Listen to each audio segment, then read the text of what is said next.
हम लेकिन ये बीजेपी जो है इस पे राजनीति ज़्यादा करना चाहती है और इस बहाने जो है वो एक माइनॉरिटी ग्रुप को जो है टारगेट करती है और उसी वजह से लोगों को आकर्षित करती है। लेकिन जब विद इन एक रिलीजन के ही यूनिफॉर्मिटी नहीं ला सकते तो अक्रॉस ऑल रिलीजन यूनिफॉर्मिटी लाना संभव नहीं है। तो ये सिर्फ एक महज पॉलिटिकल ड्रामा है और इससे ज़्यादा कुछ नहीं। सर, उत्तराखंड ने यूनिफॉर्म सिविल कोड को लागू कर दिया है और इसको लेकर अब देश में भी चर्चाएं शुरू हो रही हैं।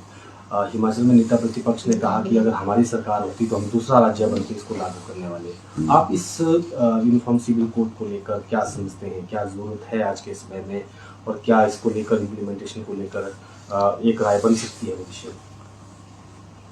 यूनिफॉर्म सिविल कोड को लेकर भारतीय जनता पार्टी हमेशा से राजनीति करती आई है और अगर इसका सुपरफिशियल लेवल देखेंगे तो ये थोड़ा सा हर किसी को आकर्षित कर लेते हैं, लेकिन अगर गहराई में जाएंगे तो इसको आप देखेंगे कि ये हमारे लिए ठीक नहीं है। हिंदू धर्म के अंदर ही ऐसी कई रीति रिवाज हैं जो एरिया स्पेसिफिक या हम कहेंगे कि जो डिफरेंट लिंग्विस्टिक एरिया हैं, स्टेट्स हैं, उनमें डिफरेंट प्रैक्टिसेस हैं। नॉर्थ में हमारी मान्यताएं धर्म को लेके किसी और तरीके से हम रीति रिवाज को मानते हैं, साउथ में किसी और तरीके से मानते हैं। अगर हिमाचल के अंदर भी देखें तो हिमाचल के अंदर भी कई तरह के अलग अलग रीति रिवाज हैं। ट्राइबल एरिया में अलग हैं, नॉन ट्राइबल एरिया में अलग हैं। आपको शिमला के जो रूरल एरिया में रीति रिवाज मिलेंगे वो मंडी में डिफरेंट होंगे, जो सिरमौर में मिलेंगे वो बिलासपुर में डिफरेंट होंगे। इवन हम विद इन बिलासपुर देखते हैं, वहाँ भी रीति रिवाज अलग अलग हैं। तो यूनिफॉर्मिटी लाना ये संभव नहीं है और जिस तरह से भगवान ने हम सबको अलग अलग बना रखा है उसी तरीके से ये डाइवर्सिटी ही हमारी स्ट्रेंथ है।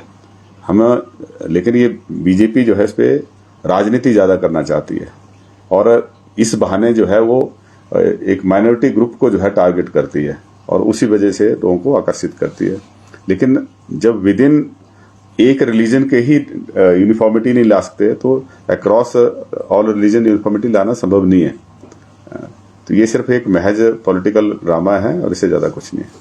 और देखिए, हमारा जो देश है ये फेडरल सिस्टम है। इसमें आप जानते हैं कि विभिन्न जो टैक्सेस हैं, चाहे इनकम टैक्स है, चाहे जीएसटी है, चाहे अन्य कई ऐसे टैक्सेस हैं जिसके माध्यम से बहुत सारा पैसा स्टेट से केंद्र सरकार की किटी में जाता है और केंद्र सरकार बजट के माध्यम से प्रपोज करती है कि आने वाले साल में जो पैसा केंद्र सरकार के खाते में आएगा उसको किस तरह से विभिन्न स्टेट्स के अंदर, यूटी के अंदर वो जाएगा। तो ऐसे में हमारी भी अपेक्षा है कि हिमाचल प्रदेश को जो है, क्योंकि यहाँ का जो टफ टेरेन है, हिली टेरेन है, यहाँ पे मेंटेनेंस के खर्चे ज़्यादा हैं, कॉस्ट ऑफ कंस्ट्रक्शन ज़्यादा है और इंस्टीट्यूशन भी ज़्यादा हैं, क्योंकि जो जियोग्राफिकल कंडीशन है उसकी पॉपुलेशन हमारी स्कैटर्ड जो है सेटलमेंट हुई है,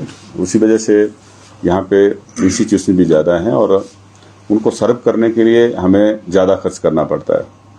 आप जानते हैं जैसे काजा में या स्पीति वैली में ओवरऑल कुछ एक गांव तो ऐसे जहां की पॉपुलेशन जो है वो डबल डिजिट में है, लेकिन सर्विसेज तो हमें उनको भी देनी है। तो जो हमारा सर्विस डिलीवरी कॉस्ट है वो बहुत ज़्यादा है। तो ऐसे में हम केंद्र सरकार से अपेक्षा करते हैं कि सारी बातों को ध्यान में रखते हुए हमें जो है वो सर्विसेज प्रोवाइड करने के लिए भी एक्स्ट्रा फंड्स दिए जाएं।